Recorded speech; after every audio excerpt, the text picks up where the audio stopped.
Counselors Craft a Curious Path with Ruby and Olivia. Hi, I'm Caitlin Ruby Miller, a multidisciplinary artist, singer-songwriter, therapist, and wisdom seeker with a background in opera, ceramics, and photography. And I'm Olivia Candosia. I'm an actor, theater director, voiceover artist, early childhood educator, and drama therapist. We are both neurodiverse therapists who strive to infuse more wonder, authenticity, and joy into modern life. We're here to share our hearts and stories, and in turn, listen to yours. Here we gather with you to craft the curious path of life, therapy, and art. Welcome and co-create with us. Welcome to Counselors Craft a Curious Path. Hi, Caitlin. Hi, Olivia. Happy to be here with you. Welcome, everybody. Yeah. So, this week we are going to explore the Devil card. So, in last week's episode, we explored the monster in Olivia, and we were chatting about what to do today. And in the tarot, there's this beautiful gift from Pamela Coleman Smith, who was the woman illustrator of the tarot artist. So if you see here, and I'll narrate it for people who aren't seeing this. So the Lovers is a man and a woman with an angel sort of mediating, and then the Devil card, which is also in the Major Arcana, it's card 15 opposed to the Lovers number 6. The Devil also has like a mediating figure over a man and a woman, and in the card with the Devil, the man and the woman are chained, and the idea is they're chained loosely, so it looks like chains you could just pull off yourself, which is very important for the meaning of the card. I'm already thinking to myself, oh man, this is gonna be a great episode. Yeah, it's such a metaphor. I remember, like, years and years ago, I was in pretty much a horrible relationship by all accounts, and the Devil card came up, and I was like reading it, and I was like, oh no. Come on, tarot. How dare you? God, I have so many things to say, but I'll probably save for our reflection after we do it. Okay, cool. Yeah, so I haven't looked up yet the meaning on the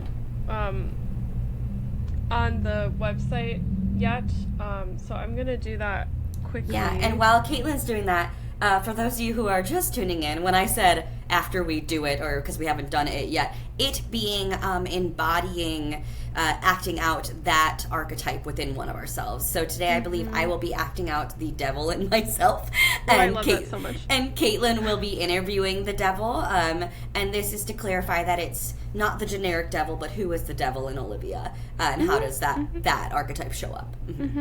Yeah, and one of the premises is that in the Major Arcana of the tarot, it tells the story of like as many archetypes as you can kind of get within like 22 cards, because obviously there are technically an infinite amount of archetypes, but so right now it's the devil in us, but it's the devil archetype in the tarot. So that's why I'm going to read the tarot card description, and then we'll start the role play. Olivia and I are also doing a group where we do similar exercises, but in a group setting. Alrighty. The Devil tarot card description by Labyrinthos, which is a great online free resource for anyone who's interested. This card shows, I'm going to actually hold it up while I'm talking for people who watch the YouTube videos, which I like visual things a lot. Okay.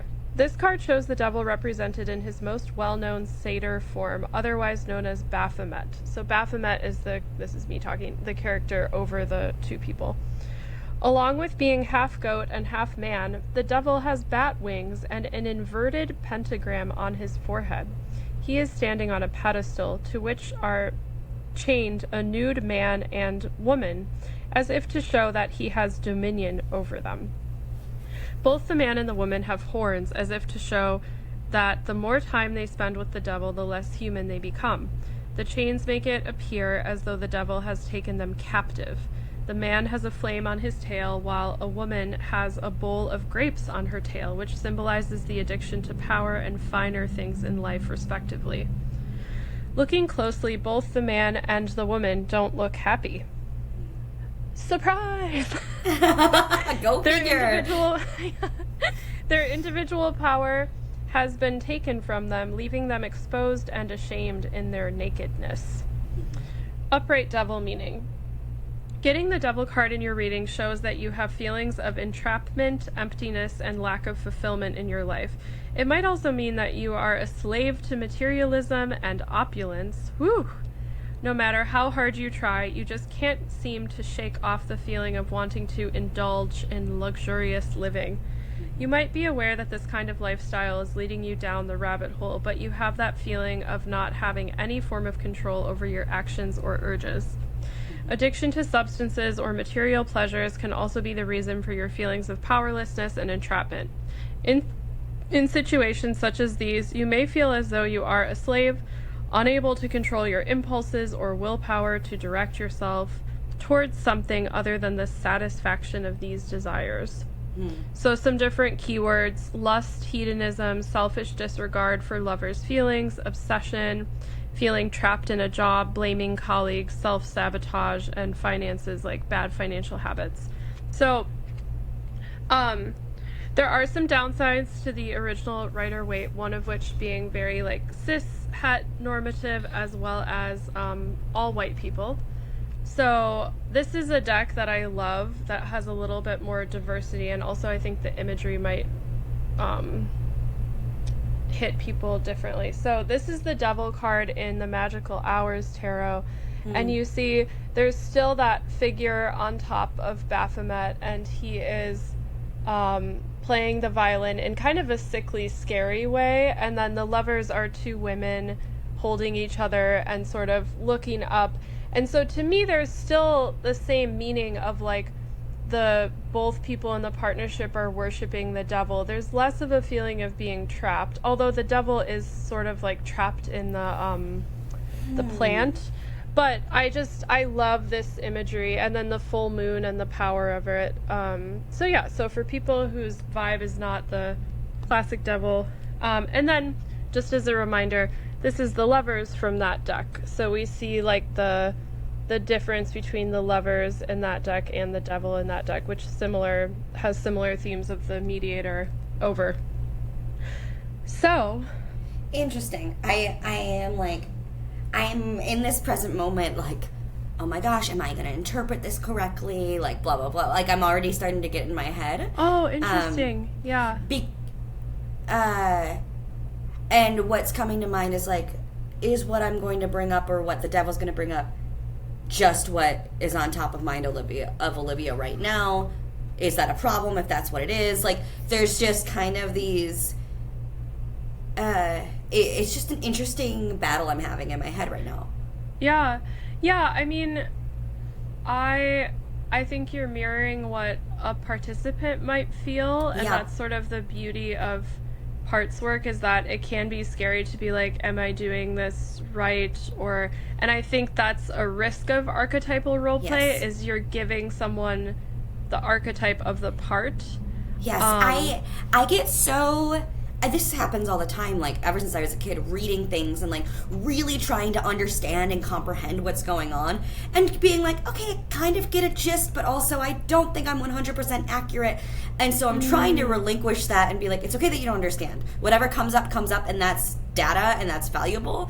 But I guess I'm voicing that because if you were to be a participant in our group, like, that is normal, and this is why Caitlin reads the stuff about the cards, and I don't, because I could read this 50 times and still be like, I don't know what I just read. Oh yeah, and then part of the premise of the group, and even us recording these episodes, is to give people examples, because there isn't a right or a wrong, but it is a very specific container to make magic in, and so, like, part of it is the surprise. And also, I just did a series on, like, motherhood and tapping into the archetype of the maternal compass is what I called it, but they're, like, pretty much every culture that has ever existed has a wise mother figure as an archetype. Whether she is predominant or not is the question. But it's interesting because episode 4, I was, like, introducing it, to the people I'm doing it with, and they were a little bit like, this is kind of woo, blah, blah, blah. And then they developed it, and the next episode we recorded, I think, a week and a half later, and they were like, I felt like she was having dialogue with me. Yeah. I felt like she was present with me. And so part of it, too, is, like, you will develop these characters more and more internally. Like, this is, like, the birthing of the devil in Olivia. And to trust that the facilitator, the leader, the whatever therapist is going to help you. And, like, I don't know if guide is the right word, but, like... Oh, yeah, guide, absolutely. Yeah, hold that space for you and honor whatever comes up and not judge. Yeah, and so for that reason, I'm like, well, I'm going to do it anyways. Like, Caitlin's got me. That's part of the beauty of co-facilitators, too. Like, if I was prompting a member and they were like, I just have no clue, Olivia could pipe in and be like, well, the devil in me right now is saying blah, blah, blah. Or like, I'm getting this, like, feeling of, this painting behind you, participant, kind of looks devilish. Like, what would it feel like to step into the vibe of that painting? Or like, you seem a little goth. Like, what about the devil? So these prompts of relating. Yes, and it is interesting going from the monster last week, which was like a very specific feeling that I like voiced on my own, and I'm curious to see what differences happen here because I know there's going to be plenty. So we'll see. Yeah. Okay, so I would encourage you to close your eyes and take a deep breath in and think about, we are talking to the devil and Olivia. Like, what's hitting you? Are there images? Are there people in your life? Is there a part of your body that's being activated? It is a darkness. It is like a rope around my belly. And a little bit on my chest, but I think I could reach back and untie the knot on my chest, but the spot on my belly is pretty tight. Why am I already crying? The devil holds so much pain for us. Yeah. Yes, I do. And there's a trapped feeling too, which is part of the tarot card as well, is like these people trapped. Hello, devil. I am controlling. I am trying to show that there is value in the pain. I'm afraid of you already. Wow. I don't like me. Oh. I'm so sad to hear that. You don't like you? I don't like...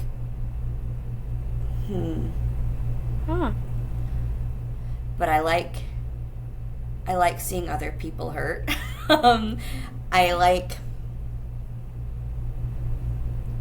not being alone in that.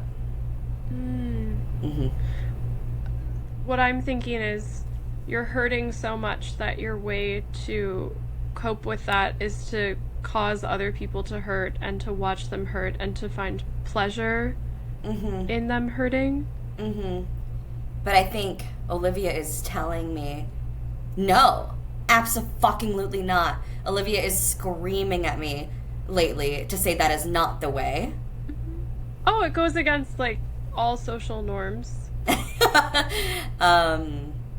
But I want to spend time with you, devil, because maybe there's a different way that Olivia can give you what you want other than Olivia intentionally causing people pain. Like, I think there's something deeper here. So what messages do you have for Olivia, devil?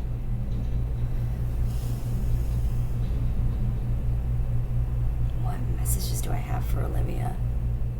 Like, right now, I'm happy to keep prompting. Right now, Olivia's going through a big transition in her life, and she's been talking about being in a lot of pain, and we talked to two monsters inside of her.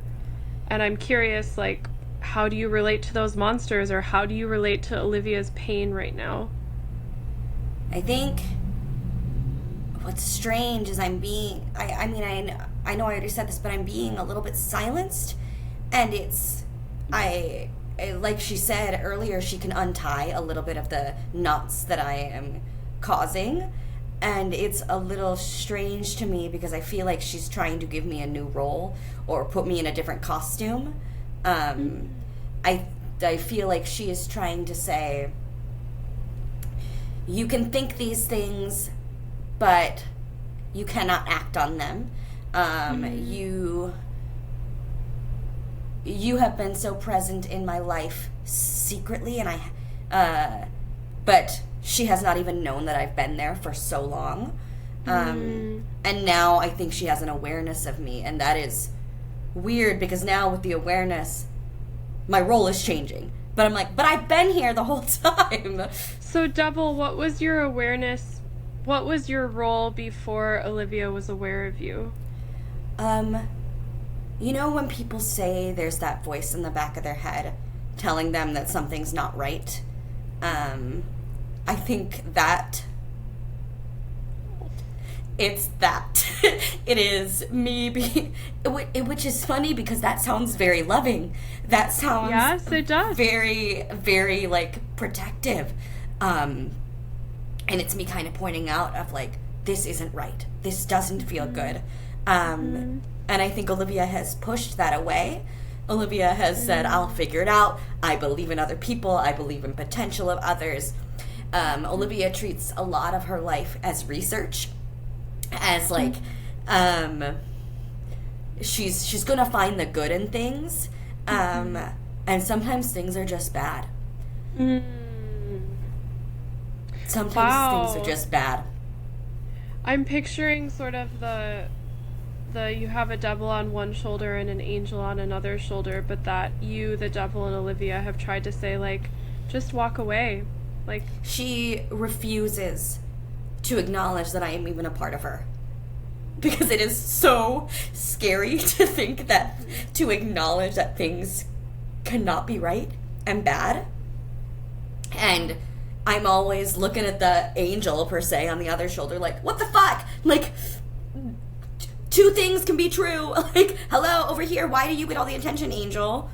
And I'm thinking the function of it, too, is you're telling Olivia to give up on a person or walk away from a person or walk away from a situation. So, like, yeah, part of it is bad, but also part of it is, like, girl, let's just give up on this thing right now. Like, let's just walk away. She just wants to believe in situations and scenarios and places and people so much, and through that she loses a little bit of her self and her soul.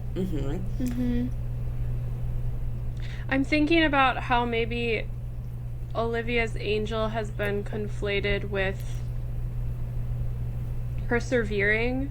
Like, the way to be a good angel is not only believe in the good of everyone and see the good of everyone, but also assume people will improve, assume Olivia might eventually get what she wants, and then stay. Like, don't give up. And I feel like one of the gifts you're trying to give Olivia is, like, it is okay to give up right now. It doesn't have to be your role in this lifetime, Olivia, to persevere with this thing. And that I am not all defining for her. Like, just because she gives up on something or doesn't enjoy something doesn't mean she's a shitty person. Or a devil. Or a devil. It just means, like, it's actually a really good thing to have me around because it's reminding her of her heart and her values, which sounds so funny to come from a devil. But, like, no, I'm there to scream to you. I'm that flashing light. I'm curious if we could jump over to the angel in Olivia. Yeah. So, I'm gonna try to play the devil in Olivia, and Olivia, you can switch to playing the angel, and let's try to dialogue. So, Angel and Olivia, are you hearing what I'm saying about, like, sometimes Olivia just needs to give up? She can't give up. Why? Because she has to give love to the world. She has to show people that joy and love. And if she gives up, then what left is there? She is a gift. We cannot get rid of this gift. If not her, then who? Okay, now I'm switching back to Caitlin interviewing Olivia's angel. Angel, it seems like you think Olivia has infinite resources. Like, she can only give so much love to so many people in her life. My God. No worries. Have some water. Do you have any water? I do. I have Yeah, tea. have some water. Take a breath. And a drink. It seems that I think Olivia has infinite resources. I give her those resources. She's also a human. She has to poop and pee and sleep. I don't know what your point is. Oh, like, let's say there are only so many people in a day that Olivia can interact with, so she could technically give love the same amount per day, but to different people, and I feel like you're totally avoiding the part of the equation that's like, what is Olivia getting from this relationship or this experience? It's just about giving. My assumption is that through her giving, she will be fueled, and that happens so often. And so, as evidence has shown, her giving makes her feel good and shows her that she has a gift and that she has something to offer to the world. And so it only makes sense to me. Is she equally fueled by every act of giving? No. I'm curious if that's where the devil comes in, is the reminder of, like, you're a lot less fueled by this giving in this part of your life, Olivia. Maybe you should consider giving somewhere else. He's annoying. The devil's annoying. The redirection. Why is he annoying? Because he makes us think differently. He makes us have to change. He makes us look at things closer. That is so annoying. I'm thinking the phrase, I just want to be good, good, good, but like with an indignant tone. Yes. I just want to be good, good, good. That is how I want Olivia to be. That's how I want to be. I want others to see us that way. I don't want them to see any flaws in us. And if they do see flaws, it is very curated and crafted. Wow. I see you laughing. I'm laughing, but I'm also sad. I was thinking of, like, the Barbie movie a little bit. Mm-hmm. I was thinking about the idea of, like, I'll look perfect all the time and be super happy, but then if you really look closely into my eyes, I'm really sad and I feel alone. But, like, I look good. Like, yep. I'm good, good, I good. think the devil is coming out a little bit more lately. I think Olivia is showing a little bit more of his presence, which is uncomfortable for me, obviously. You don't like it. I don't like it. But I suppose I can see the value.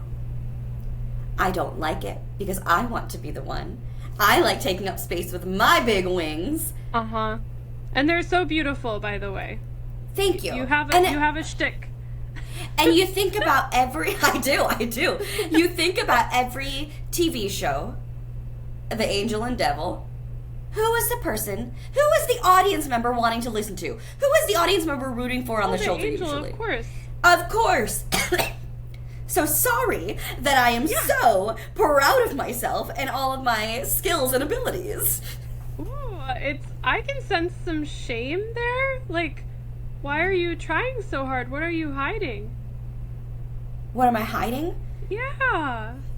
You seem almost defensive in your pride. You know what? It's exhausting. It's exhausting to be this. I'm showing a big smile on my face for those of you not watching. Yeah. It is so exhausting, and people get thrown off if there's ever even a little bit of a snark or a curtness in Olivia's voice, and she is having trouble finding that balance of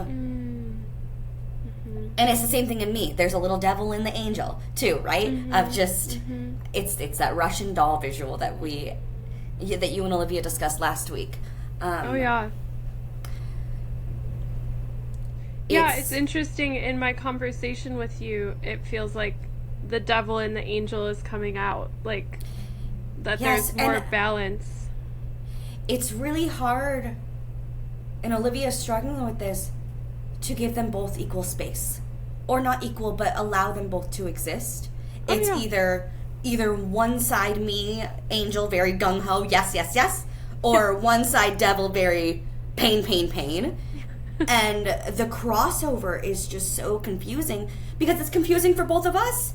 Me and the You devil. know what's interesting? You just said yes, yes, yes, and pain, pain, pain. But I feel like what the devil was saying is some pain, but also no. Yes. Yes and no. Yes. And I feel like I mean, I'm afraid of the devil. Pretty much everyone is. I'm trying to validate your fear, but to conflate the devil with pain and not know if that's part of the message he's trying to send.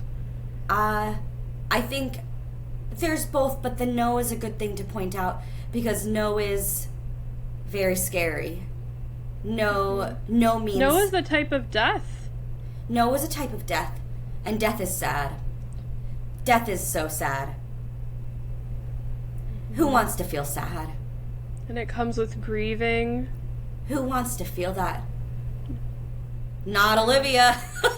Yeah. She did not like that last week. She did not like feeling like something was clawing out of her chest. No way, Jose. No. No. And yet, death is a part of existing. Change is a part of existing. Adapting is a part of existing. Mm-hmm. And I almost would like to talk to the devil again. Yeah, I want to switch to Olivia's devil. So And figure out how we can work together. Mm-hmm. So Olivia's devil. Are you ready for the change? Me being Olivia's devil. Yeah. Sure. Let's do it. So how can you work better with the angel? I don't like better. I'm thinking like in more collaboration with Olivia's Just work angel. with. Yeah. Well, will you be the angel? Sure. Caitlin? You are such a goody two-shoe.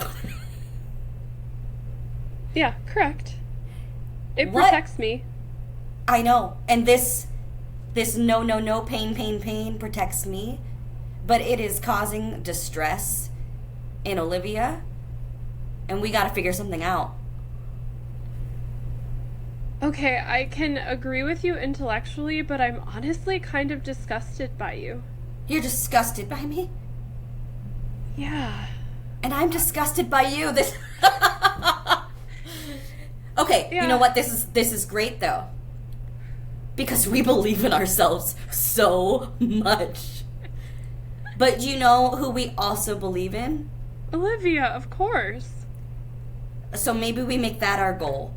So put our feelings for each other aside and think about who we care about and who we are a part of together. Mm.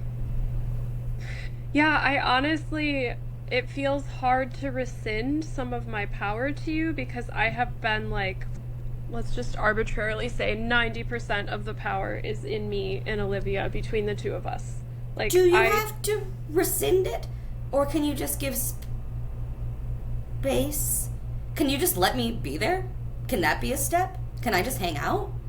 Yeah. Oh, yeah. Again, intellectually, absolutely. But there's a part of me that feels entitled to have more decision-making power. What do your decisions do for her? I just got this wave of sadness. They kept her in something that she didn't. They cause her.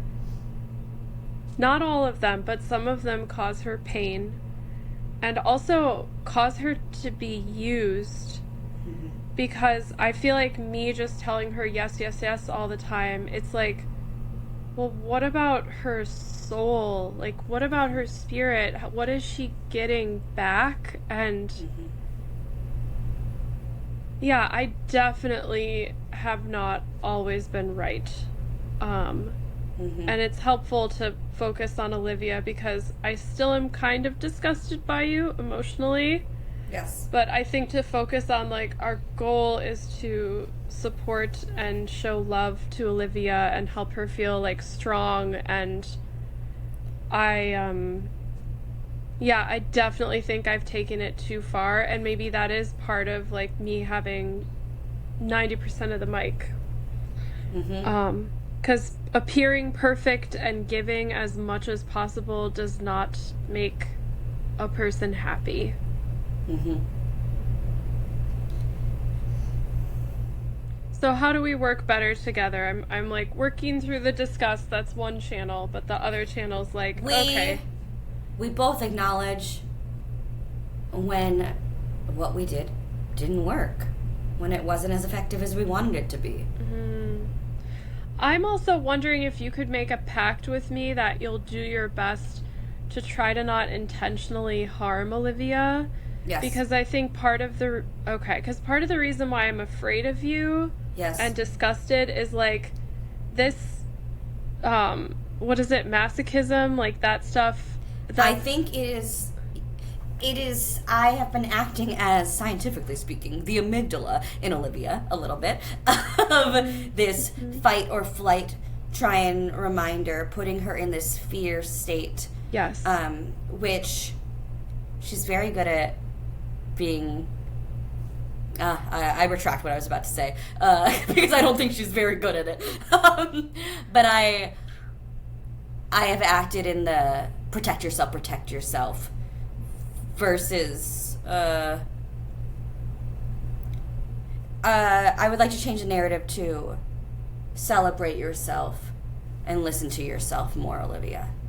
I'm gonna jump out as Caitlin for a moment. Please. Just for listeners. So one of the things that I notice as a therapist is once you start talking to parts that are really activated, they go from being very like black and white, all or nothing, even like suicide thoughts, like or homicidal ideation, to more balance. And I feel like right now what's happening in the role play is the devil being like, hey, I know that I've caused Olivia pain by this sort of like jumping for the mic, like pay attention to me, I'm gonna like say really dramatic things. Mm-hmm. And now that the devil's getting more of a spotlight to be like, okay, devil, what do you really want? So I'm gonna speak as Caitlin. So devil, like, how can we integrate the wisdom you have to offer into Olivia's life? Like, we want to hear from you. We want you to be integrated. Listen to what I'm saying, and if what I'm saying doesn't make sense or is annoying, ask for clarity. Yeah, that's beautiful. Yeah, because I feel like what Olivia's been describing is like essentially what you just said, I don't like, and I don't want to listen. I'm not asking for clarity.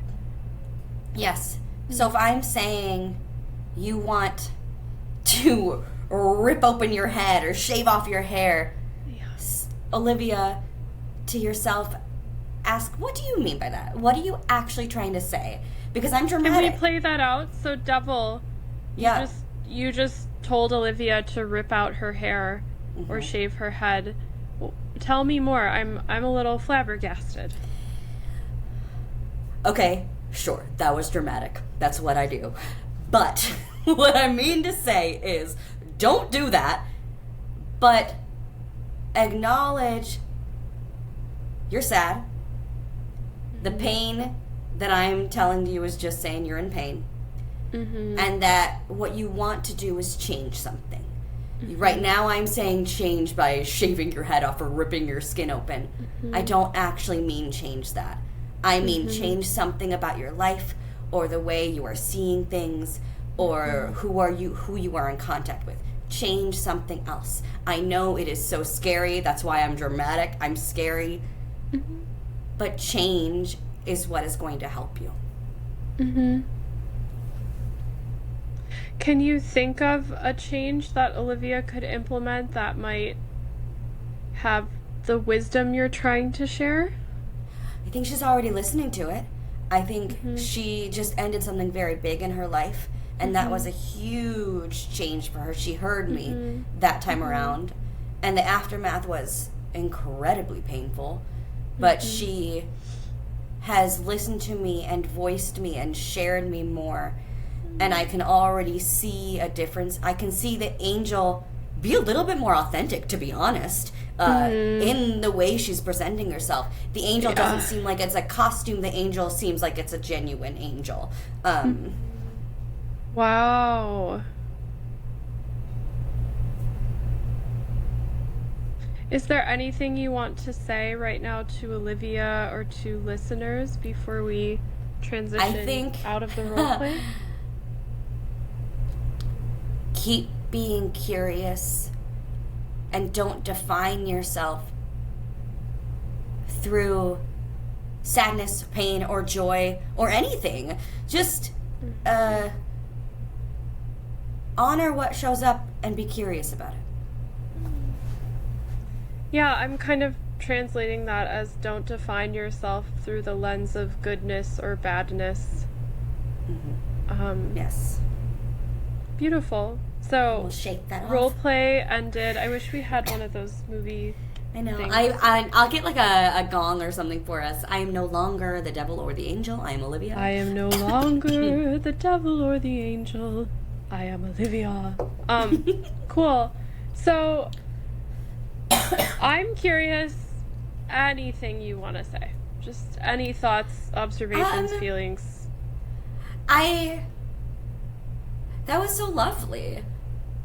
That I think that whole like angel not being a costume but being more sincere now was very powerful for me. I think the black and white thinking that I have had is really fascinating, and I think I've been in denial of that. It's like, absolutely not. That's what clients experience, not me. But to hear it and to see the battle of like, I mean, I have trouble communicating my anger to people because it's just like, this is what angry is, this is what frustration is, and so it comes off very aggressive or curt, and it's not a language that I have developed yet. It's not one that I'm comfortable with yet. And so I don't know, it's just an unflexed muscle, and I want to be more curious about it, like the devil told me, like, be curious why this is happening. Yeah, I'm thinking about you and probably many listeners as well as myself, like, learning how to communicate and tap into anger.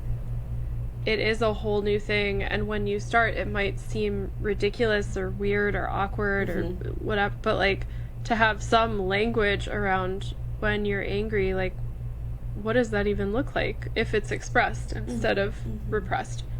Yes, and then it's almost a frustration when people are, like, not understanding what's going on, and it's kind of spirals. I'm also, Caitlin, I set myself up for a massage the other day, and when I went in, they felt my body, and they're like, oh, you need acupuncture, actually. Yes. And I know I made a little video about this, and I've never had acupuncture, people have talked to me about it, and I was like, sure, why not? I already paid, but it's $10 extra, let's do it. And so they did this acupuncture on me, and I was just like giggling. I was like laughing, and I'm like, maybe this is just because it's like an unexpected event or whatever, but I'm like, nah, there's some chi energy, there's something happening here, there's an electrocution happening in me somehow. And afterwards I FaceTime my mom, and she's like, oh my god, you are glowing. And I just, like, my sex drive is back. I feel happier. I haven't cried from grief. If I have cried at all, it is from different things coming up. It hasn't been this direct breakup experience that I have been going through. It is like there's literally a new energy in me. And it's very strange, and I think that's relevant to what we're talking about, but I wanted to share it. Of just like, there is more alignment happening. It's not where I want it to be, but I can sense the angel and devil are like, all right, we gotta meet up. We gotta meet up and find some balance. That's so beautiful. I was thinking with the acupuncture that it sort of tapped into how innately joyful you are and also playful, and that Yes. perhaps one of the things of letting go of the relationship is like stepping into more of that innate playfulness and joyfulness that was like just coursing through your veins and waiting to be unlocked. Yes, it's so funny because like it feels like in that relationship, in that time in my life, like it was a costume. Like I even had told our supervisor that I am de-rolling this character of girlfriend. Mm-hmm. And he was like, that is such an interesting choice to say character. And I mean, it was a long relationship. It was 8 years. And to now be in community with people who, for lack of better phrasing, spiritually align with me, you know, like, and by spiritually, I mean, like, have similar values, want to help people. Yeah, want to help people in a certain way, care deeply in a specific way. This place is a community that I have been searching for my whole fucking life. And me too. Yeah. I don't know where I was going with that. I'm wanting to relate. So please.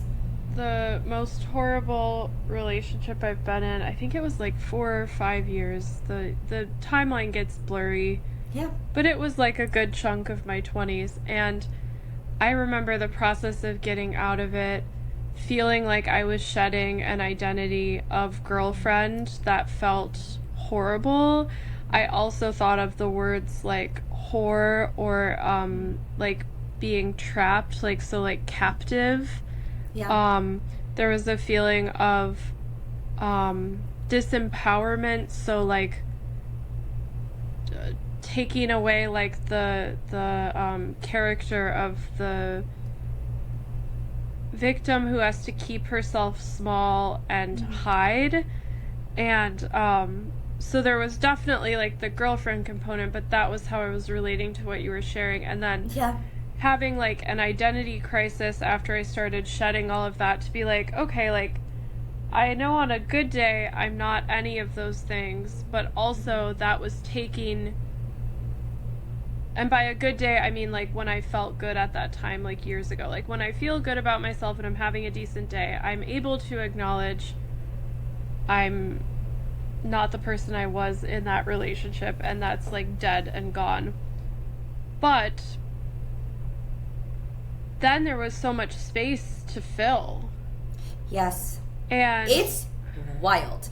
It's almost more space than you realize. Oh yes. So, and that's a huge thing about most romantic partnerships, at least at certain points in them, where how much they pervasively impact your life in great ways, difficult ways, costly ways, scary ways, pleasurable ways, empowering ways. Like, the impact is very, very deep.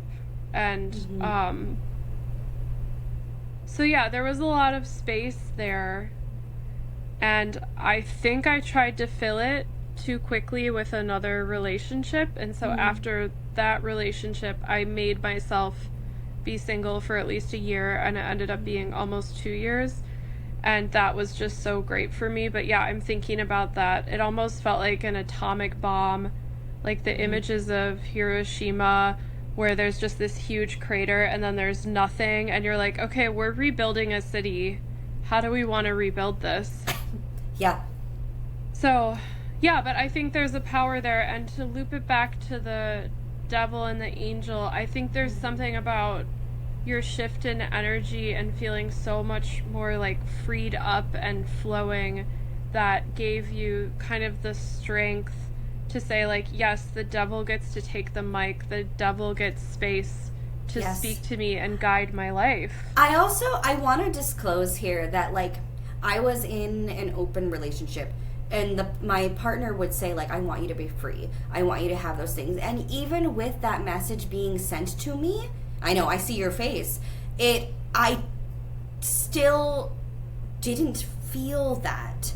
And now that I am actually out of the relationship, now I feel free. Now I feel just better.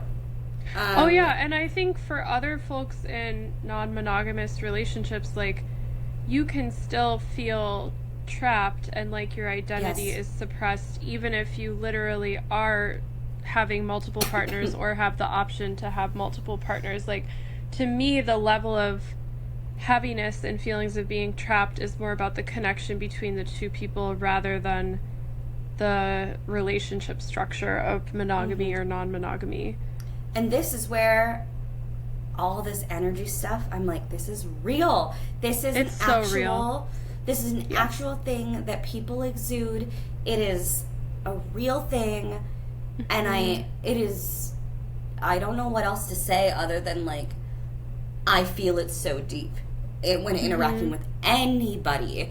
And I sometimes take it on as my own, and it becomes part of the costume that I wear. And it's so annoying. It is so annoying to me. I don't, and sometimes I can't identify where the energy is coming from. I just know it exists.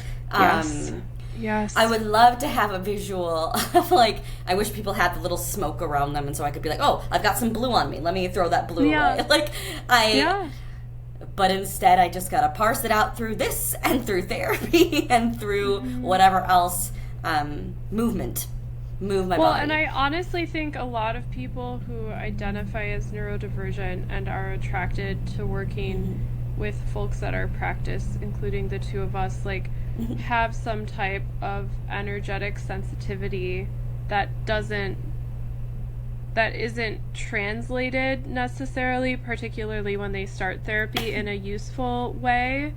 So sometimes it's like an undersensitivity or an oversensitivity, or I just don't know, blah, blah, blah, blah. But, like, I think what you're learning, Olivia, in, like, your own self and your own version of neurodiversity is, like, you pick up on stuff, and you've recognized that a lot more, like, since you've started working at Effective Artistry, and then the skill of parsing through it and naming it and working on it socially, working on it in your own body, like, you're figuring that out now. But I think that's a lot of what impacts people who experience, like, burnout or executive dysfunction. Is, like, it's mismanaged energy. It's so interesting because I have a client who is switching over to me as their full-time therapist and breaking up with their other therapist, which is a common occurrence. That happens. And they were just saying, I really like your neurodiverse approach. That piece has been really missing for me. And what's so funny is I listen to that and I'm like, I don't really feel like I'm doing anything, like, significant here. I mean, like, I know what I'm doing is good work, but, like, the neurodiverse piece, is picking up on energy, acknowledging the pain, the discomfort, it's holistic. Yeah. And And there's, like, I'm thinking about how sometimes autistic people are called, like, the canary in the coal mine, for better or worse, like, often being the canary in the coal mine. And I think this applies to neurodiverse people and not necessarily, not just autism and not all autistic people. But anyway, but that sort of idea of, like, you're picking up on things that other people tend to not pick up on, and also you're missing things that other people tend to pick up on, because we only have so much attention. We have finite attention. Yes. So for you to help, like, translate and notice things that maybe other therapists or other people don't talk about or notice or call attention to, like, that can be a really healing modeling for clients of, like... Yeah, it's so interesting because, like, it feels so innate. Like, it feels so natural, the things that... It feels so obvious, the things that I'm saying. And sometimes I will catch myself as a therapist being like, I know, simple question. And they're like, no. Like, yeah, I don't like it when you do that. You're demeaning yourself. I know, but... Yeah. I think I get in my head of what I think's happening, actually, is I think I'm putting myself in the client's seat, and I'm reminding myself of when I was in therapy and a therapist would say something and I'd be like, yeah, no shit. And it's that little thing where my client is not me. But well, and also, like, if you're delivering them some insight, it's different in the moment you're delivering it because you're a different person and it's that moment in their lives and they're hearing it. And also, if they say no shit, that's great. They already know it. Awesome. Like, totally. Yeah. Yeah. And I think that's something I would celebrate now versus a year ago if someone says no shit to me. Yeah. Oh, yeah. Totally. So, are you up for starting to close the episode? Yeah, let's wrap it up. This was a fun one. Yeah, so we explored the devil in Olivia, and then an additional character came up. We were exploring it, the angel in Olivia, and then we kind of switched off dialogue between the two. I was Caitlin, I was the devil, blah, blah, blah. I don't think I was the devil, but we just switched around, which I think was really fun and shows us continuing to, like, grow in the way we communicate this exercise in theory. And then I feel like sort of the summary of it is Olivia continued on the path to integrate the devil and the angel in her, and that is like a beautiful pairing to figure out what she wants to do in life, because sometimes she will say no and sometimes she will say yes. And I really appreciated it. Yeah, so, thanks for your guidance today, Caitlin. Yeah. I appreciate it. Yeah. If anyone has any questions or requests, they're welcome to reach out. We are therapists at Effective Artistry, taking new clients. Olivia does sessions in Northbrook, Illinois as well. She offers in-person sessions. And then we also have a group, so if you are interested in archetypal roleplay in a group setting, or people could like work with us doing archetypal roleplay in individual therapy as well. Totally. And Olivia's a drama therapist, and so yeah, please reach out, and we would love to hear from you, and we're wishing you all the best. Yeah, we'll be back next week. Take care, all. Bye. Bye.